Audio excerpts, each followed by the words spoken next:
Chers collègues, permettez-moi de vous féliciter à mon tour pour ce rapport d'une grande qualité, passionnant, et que ce soit dans la précision de vos constats ou dans la pertinence des mesures proposées.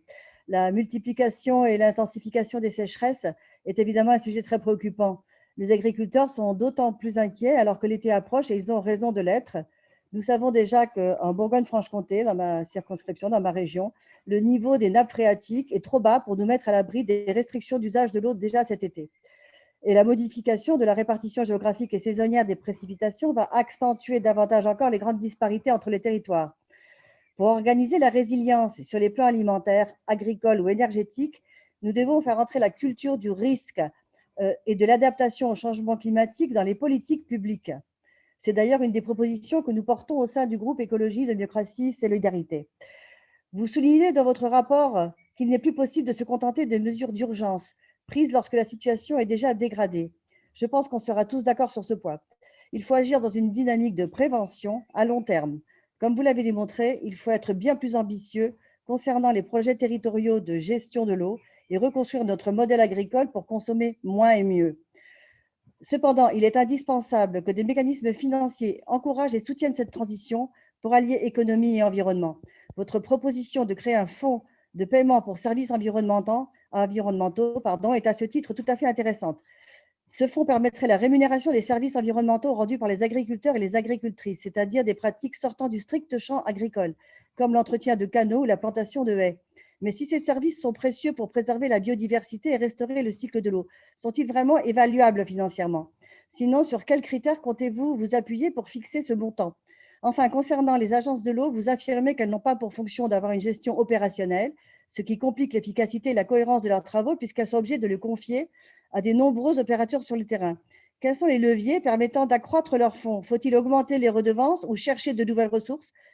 Si c'est cette dernière hypothèse qui est retenue, comment celle-ci serait-elle reçue et quelles conséquences aurait-elle pour le consommateur final? Je vous remercie et bien sûr, le groupe Écologie, Démocratie et Solidarité votera avec joie ce rapport.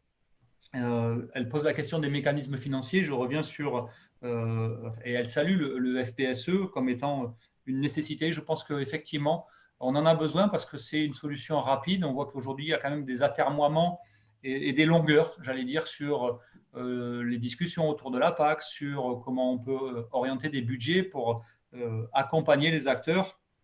Et c'est la question que vous posez, chers collègues, c'est comment on fixe et comment on arbitre les montants qui vont être dédiés à tel ou tel projet et quelles ressources financières on affecte à ça. Alors sur comment on arbitre et comment on dispatche les montants dédiés, c'est pour ça, je l'ai dit déjà, qu'on laisse ça à la main des agences de l'eau parce qu'elles sont les plus à même d'arbitrer, puisqu'on a un parlement et on souhaite le rééquilibrage de ces parlements de l'eau, de ces comités de bassin.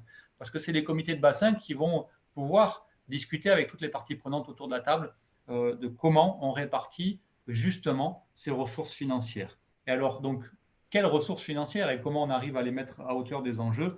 On a retenu l'idée, hormis cette affaire du plafond mordant, que l'on aimerait qu'il morde beaucoup moins, en tout cas s'il mordait, qu'il morde pour être redistribué vers ce FPSE, qui resterait donc dans les agences de bassin, et que l'on a souhaité avoir des ressources financières par l'augmentation des redevances qui permettent d'abonder à ces financements. Ça nous semble la solution la plus juste parce qu'aujourd'hui, on a des redevances qui sont assez peu contraignantes, en tout cas qui ne sont pas à la hauteur des tensions qu'il y a sur la ressource. Et donc, nous pensons qu'il faut rehausser le prix de l'eau pour permettre de mieux utiliser les ressources qui seront ainsi dégagées pour en inciter un usage